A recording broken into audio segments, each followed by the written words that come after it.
This certificate from Georgia, the parliamentarians advised me, is the only certificate of vote from that state that purports to be a return from the state, and that has annexed to it a certificate from an authority of the state purporting to appoint or ascertain electors.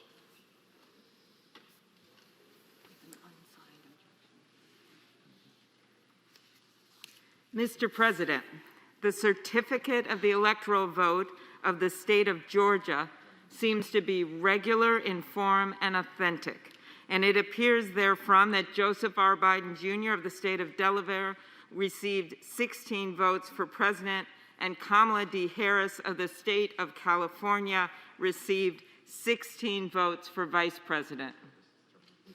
For what purpose does the gentleman from Georgia rise?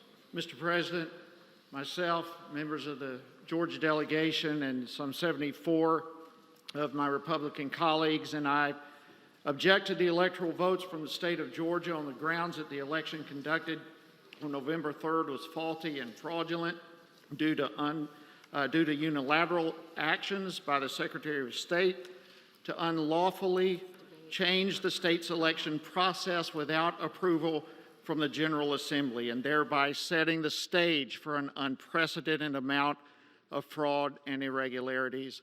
And I have signed the objection myself.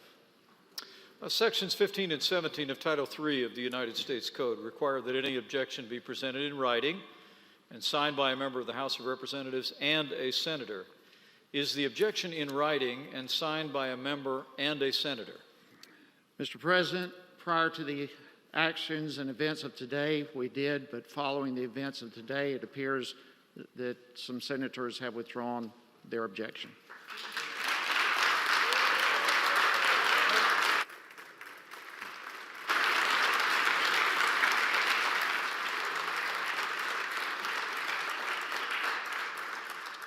In that case, the objection cannot be entertained.